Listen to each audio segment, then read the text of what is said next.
तो इस विद्यालय के प्रिंसिपल मैम जो आपको यहाँ पर हैं अपने ऑफिस में बैठी हैं, तो इनसे भी हम जानकारी लेंगे किस तरह से यहाँ पर पढ़ाई चल रही है, किस तरह से इनकी स्ट्रेटजी है बच्चे आगे बढ़ें।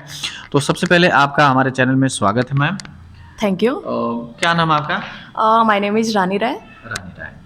तो अब ये GD inter college Dighwa Kauriram Bansgaon वाले रूट पर पड़ता है। तो कौड़ीराम से जैसे आप आते हैं लगभग 4 किलोमीटर की दूरी पर ऑन रोड पर ये विद्यालय है। कैंपस भी बहुत अच्छा है। तो इस विद्यालय के प्रिंसिपल मैम जो विद्यालय आपका जो कब से रन कर रहा है? Actually, our school is running from 2005 in UP board, but इस टाइम हम पिछले साल से ट्राई कर रहे हैं कि हमने मान्यता के लिए CBSE बोर्ड के मान्यता के लिए काफ़ी वर्क किया है, और इस साल हम जो CBSE बोर्ड है उससे ये अपना स्कूल रन कराएंगे। ठीक है, इस साल हमें मान्यता मिल गई है, तो इस साल से हमारा जो ये GD इंटर कॉलेज है वो CBSE बोर्ड पे चलेगा।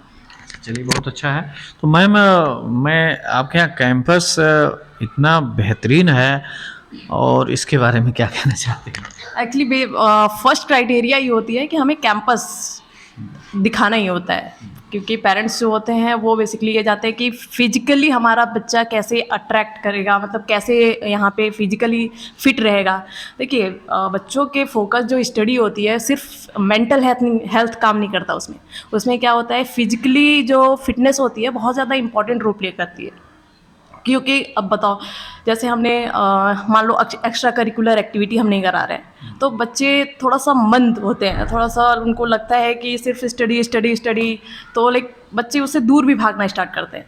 एक्स्ट्रा करिकुलर जैसे गेम्स वगैरह कराने से बच्चे मेंटली प्लस फिजिकली दोनों क्या होते हैं, उनकी फिटनेस आती है।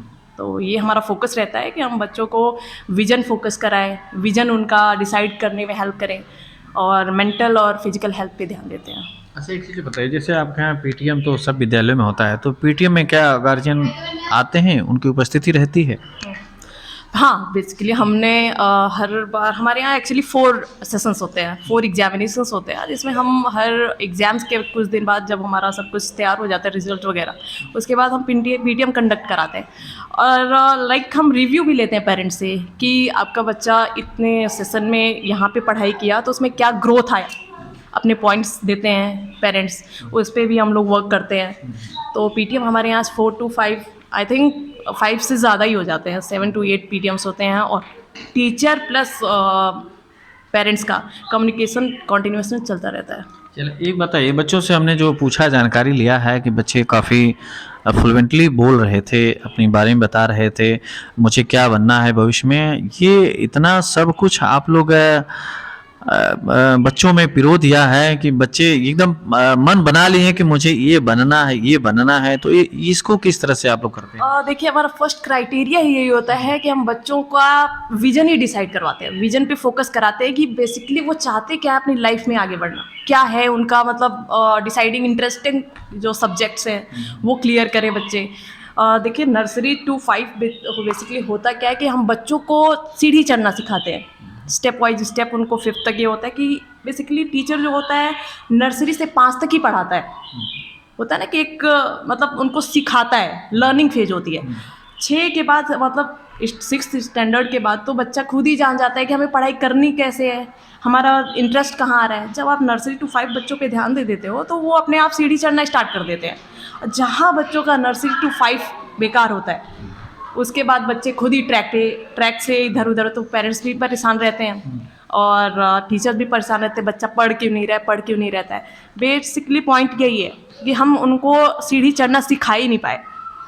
आफ्टर 6 तो वो सीढ़ी चढ़ना अपने खुद से स्टार्ट करेंगे, लेकिन जब सीढ़ी चढ़ना सीखेंगे ही नहीं तो कैसे स्टार्ट करेंगे। तो हमारा विजन यही रहता है, हमारा मेन मोटो यही होता है कि हम बच्चों को सिखाएं कि सीढ़ी चढ़ी कैसी जाती है, जो हमारा होता है नर्सरी to 5, उस पर हम ध्यान देते हैं। अच्छा, एक चीज़ और बताइए, आपके यहाँ अगर सुविधाओं की बात करें तो इस समय वर्तमान में कौन कौन सी सुविधाएं मिल रही हैं बच्चों को? बेसिकली हमने लास्ट 2 ईयर्स में तो बहुत ज़्यादा फैसिलिटीज़ प्रोवाइड कर दिया, लाइक लैब फैसिलिटीज़ है, और जो हमारे विकलांग स्टूडेंट्स बाई चांस आते हैं, तो जैसे CBSE का एक क्राइटेरिया भी है कि आपके कैंपस में जैसे उन बच्चों की फैसिलिटीज़ अलग होनी चाहिए, वॉशरूम्स जो होते हैं नीट एंड क्लीन होने चाहिए, उनके लिए कपबोर्ड वाला होना चाहिए, ये सब फैसिलिटी, लिफ्ट फैसिलिटी दे दिया हमने, लैब्स हमारे physics chemistry biology plus math तीनों के लैब्स हो गए, और हमने फिजिक्स का PCM PCB प्लस कॉमर्स के तीनों स्ट्रीम्स चला रहे हैं 11th के लिए।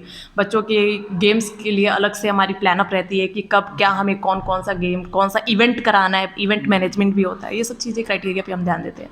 अच्छा, एक चीज़ और बताइए, जो बच्चे काफ़ी थोड़ा सा पढ़ने में कमज़ोर हैं, समझ नहीं पाते हैं, तो क्या रेमेडियल क्लासेस भी चलते हैं आपके? हाँ, बेसिकली जो बच्चे वीक होते हैं उनको हम गेम्स के थ्रू पढ़ाते हैं। गेम्स कैसे बच्चों को इंटरेस्ट आए हर एक सब्जेक्ट का। जैसे साइंस है, साइंस में हम साइंस जैसे यहाँ पे देखे होंगे कि हमारे जो फील्ड में है प्लांट्स ज़्यादा है, प्लांट्स पे हम लोग इसीलिए प्लांटेशन पे ज़्यादा फोकस यही रहता हमारा, क्योंकि बच्चा मान लीजिए साइंस में उसका इंटरेस्ट नहीं आ रहा है, उसको पढ़ने में इंटरेस्ट ही नहीं आ रहा है, तो हम उसको कैसे उससे इंटरेक्ट करा के, उन नेचर को दिखा के साइंस की तरफ उनको फोकस कराते हैं। तो हर एक क्राइटेरिया, जैसे कंप्यूटर लैब देखेंगे आप, बगल में हमारे केबिन के बगल में ही है कंप्यूटर लैब है, तो उनको ज़्यादा से ज़्यादा सब्जेक्टिव नॉलेज से ज़्यादा हमने प्रैक्टिकल नॉलेज पे ध्यान दिया है। प्रैक्टिकली हम उनको ज़्यादा प्रमोट करते हैं। चलिए, ये तो बहुत अच्छी बात है, आपने प्रैक्टिकल नॉलेज को काफ़ी महत्व दे रहे हैं। मुझे उम्मीद है कि इसका बेनिफिट तो दिख ही रहा है बच्चों में, और भविष्य में भी मैं आशा करता हूँ कि और भी इसमें बढ़ोतरी होगी। तो सबसे जागरूकता से संबंधित आपके यहाँ कई प्रोग्राम होते होंगे, तो कुछ उसमें के बारे में बताइए। एक्स्ट्रा करिकुलर एक्टिविटी में बहुत सारे इवेंट्स, मंथली इवेंट्स होते हैं बेसिकली। लाइक स्टार्टिंग हमारा मदर्स मैंगो डे से हुआ था, लाइक पिछले सेशन की बात करें तो, फिर मदर डे आया, ऐसे ही बहुत सारे एक्स्ट्रा करिकुलर। अभी हमारा स्पोर्ट फेस्ट भी आने वाला है, स्पोर्ट 3 to 4 डेज का होगा, तो उस पर भी हमारा फोकस रहेगा कि ये बच्चे पार्टिसिपेट करें, और करते हैं हमारे बच्चे एक्चुअली। हम उनका विजन ही ऐसा करते हैं, उनको उनका फिजिकल हेल्थ पे, मेंटल हेल्थ दो आप देखा होगा, आपकी इन्फ्लुएंस ही उनकी बात करने में इन्फ्लुएंस ही, बिना डरे हर एक चीज़ बोलना। माइक में आपने भी देखा कि मॉर्निंग असेंबली के टाइम उन्होंने कैसे अपने आप को प्रमोट किया, कैसे आगे रखे, बच्चे अपना इन्फ्लुएंसली बात करें। ये सब हमारा फर्स्ट क्राइटेरिया होता है बेसिकली। अच्छा, मैं ये चाहता हूँ कि देखिए, विद्यालय खुला है, आपने सुविधाएं भी दिया है, तो उम्मीद है कि बच्चों की संख्या बढ़ेगी और बढ़ेगी, शिक्षक और बढ़ेंगे, सुविधाएं बढ़ेंगी, और गार्जियन जो आशा उम्मीद और किए हैं उन पे खरा उतरने की आप लोग कोशिश करेंगे। तो ऐसे गार्जियन जो न्यू एडमिशन कराना चाहते हैं, तो उनके लिए आप क्या कहना चाहते हैं? न्यू एडमिशन्स के लिए मैं ये कहूँगी कि पेरेंट्स बिना किसी हेजिटेशन के लिए, बिना किसी हेजिटेशन से हमारे ऑर्गेनाइजेशन में आए, स्कूल में आए, और 110% गारंटी के साथ मैं वो करूँगी कि बच्चे कैसे कैपेबिलिटी अपने आप में, कैसे इंटरेस्ट डेवलप होगा, वो पेरेंट्स खुद ही हमें रिव्यू देंगे। हम रिव्यू देने नहीं जाएंगे, पेरेंट्स खुद अट्रैक्ट होंगे, पेरेंट्स खुद इंटरेस्ट होंगे। हर एक चीज़ बच्चों को देख के ही पेरेंट, देखिए फर्स्ट क्राइटेरिया क्या होता है बच्चों का, बच्चों में अगर देखता है चेंजेस आते हैं, तो पेरेंट्स अपने आप क्या होता है, इन्फ्लुएंस हो जाता है। तो मैं यही कहूँगी कि पेरेंट्स आएँ, एडमिशन कराएँ, अब बच्चों में खुद ही इंटरेस्ट वो अपना देख लेंगे। जी जी, बिल्कुल। पढ़ाई बच्चों के माध्यम से ही प्रचार प्रसार होता है, ठीक है ना, तो ये चीज़ें आपने बहुत अच्छा किया है। तो इतनी जानकारी हमने प्रिंसिपल मैम के माध्यम से आप तक पहुंचाने की कोशिश किया है। तो हर आदमी सोचता है कि हमारे बच्चे अच्छे जगह पढ़ें, सुविधाओं से लैस हो विद्यालय, और सबसे बड़ी बात मैडम ने जो बताया कि प्रैक्टिकली नॉलेज पे ज़्यादा फोकस किया जाता है, क्योंकि प्रैक्टिकली जीवन काफ़ी महत्व रखता है। तो चलिए, मैं लास्ट में क्या कहना चाहती हैं? लास्ट में कुछ नहीं, बच्चों को ऑल द बेस्ट, क्योंकि फाइनल एग्जामिनेशन आने वाले हैं, और उसके लिए मैं उनको ऑल द बेस्ट बोलूँगी। अच्छा करें और अपना फ्यूचर डिसाइड करें, विजन क्रिएट करें। All the best for that. Exam को लेकर के प्रेशर में रहते हैं, तो ऐसे बच्चों को आप क्या मैसेज देना चाहते हैं?